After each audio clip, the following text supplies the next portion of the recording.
രാജ്യത്തെ ഭൂരിഭാഗം എടിഎമ്മുകളും ഇന്നും നിശ്ചലം. പുതിയ 2000 രൂപ നോട്ടുകൾ ഇന്നും എടിഎമ്മിൽ എത്തിയില്ല. ചിലയിടത്ത് ബാങ്കുകൾക്ക് മുന്നിൽ സംഘർഷാവസ്ഥ. അതേസമയം നോട്ട് പിൻവലിക്കലിനെതിരെ നൽകിയ പൊതുതാൽപര്യ ഹർജി സുപ്രീം കോടതി അല്പസമയത്തിനകം പരിഗണിക്കും. വിവരങ്ങളുമായി മനു ശങ്കരൻ ദില്ലിയിൽ നിന്നും ചേരുന്നുണ്ട്. മനു, എന്തൊക്കെയാണ് വിവരങ്ങൾ?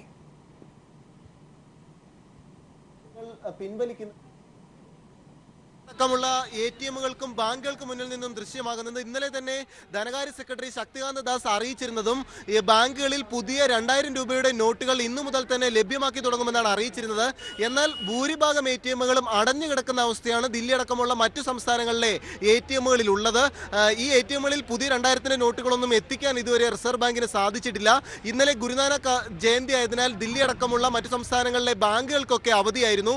ഇതിനെ തുടർന്ന് ഇന്ന് ബാങ്കുകൾ തുറന്നത് മുതൽ രാവിലെ മുതൽ വലിയ തിരക്കാണ് ബാങ്കുകൾക്ക് മുന്നിൽ കാണാനാകുന്നത്. ബാങ്കുകളിൽ നേരിട്ടെത്തി പണം മാറുന്നതിന് മറ്റുമായി ആളുകൾ എത്തുന്നു. എന്നാൽ ബാങ്ക് ഉദ്യോഗസ്ഥർ നൽകുന്ന മറുപടി തങ്ങളുടെ പക്ഷം ഇത്രയധികം ആളുകൾക്ക് പണം കൈമാറുന്നതിനുള്ള നോട്ടുകൾ ലഭ്യമായിട്ടില്ല എന്നാണ് ബാങ്കുകൾ വ്യക്തമാക്കുന്നത്. ഇതിനെ തുടർന്ന് പ്രതിസന്ധി നിലനിൽക്കുകയും ചെയ്യുകയാണ്. നീണ്ട ക്യൂ ആണ് വിവിധ ബാങ്കുകൾക്ക് മുന്നിൽ ദൃശ്യമാകുന്നത്. ക്യൂ നിൽക്കുന്ന രാവിലെ മുതൽ തന്നെ ക്യൂ നിൽക്കുന്ന ആളുകളുമാണ്. 6 बजे यहाँ पे खड़ा हूँ आके लाइन लगाने के लिए। फिर नहा धो के फिर घर से आया, फिर इधर देखा मेरा 72 नंबर है, अभी तक लाइन नहीं हुआ है, क्या बताओ। ഇതാണ് അവസ്ഥ. രാവിലെ മുതൽ തന്നെ മറ്റു ജോലികൾ പോലും ഉപേക്ഷിച്ചാണ് ബാങ്കുകൾക്ക് മുന്നിൽ പണം നോട്ട് മാറുന്നതിനായി എത്തുന്നത്. പക്ഷേ കൃത്യമായി ഇത്രയധികം നോട്ടുകൾ എത്തിക്കാത്തതിനാൽ ഇത് കൈമാറി നൽകുന്നതിന് ബാങ്കുകളും തടസ്സം പറയുന്ന ഒരു സാഹചര്യമാണ്.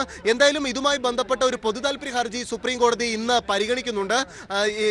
ബോംബെ ഹൈക്കോടതിയും സമാനമായ ഹർജി പരിഗണിക്കുന്നുണ്ട്. തങ്ങളുടെ വാദം പൂർണ്ണമായി കേൾക്കണമെന്ന് കഴിഞ്ഞ ദിവസം ഈ ഹർജി പരിഗണിക്കവേ കേന്ദ്ര സർക്കാർ ആവശ്യപ്പെടുകയും ചെയ്തിരുന്നതാണ്. ഈ സാഹചര്യത്തിൽ കൂടിയാണ് സുപ്രീം കോടതി ഇന്ന് ഈ ഹർജി പരിഗണിക്കുക. അതേസമയം ഈ വിഷയം രാഷ്ട്രീയമായ ആയുധമാക്കാൻ പ്രതിപക്ഷ കക്ഷികളും തീരുമാനിച്ചു കഴിഞ്ഞു. ഇന്നലെ സ്പീക്കർ സുമിത്ര മഹാജൻ വിളിച്ച ഈ പ്രതിപക്ഷ കക്ഷികളുടെ യോഗത്തിലും സമാന വികാരമാണ് ഉയർന്നത്. ഇന്ന് കേന്ദ്ര സർക്കാർ പാർലമെന്റ് സമ്മേളനം സുഗമമാക്കണമെന്ന് ആവശ്യപ്പെട്ടുകൊണ്ട് യോഗം വിളിച്ചിട്ടുണ്ട്. ഈ യോഗത്തിലും സർക്കാരിനെതിരെയുള്ള പ്രതിഷേധം ശക്തമാക്കാനാണ് പ്രതിപക്ഷ കക്ഷികളുടെ തീരുമാനം. എന്തായാലും ബാങ്കുകൾക്ക് മുന്നിലുള്ള ക്യൂ ഓരോ നിമിഷവും വർദ്ധിക്കുന്നതായാണ് ദില്ലിയിൽ നിന്നും വ്യക്തമാകുന്നത്. മനു ശങ്കരൻ ദില്ലിയിൽ നിന്ന്.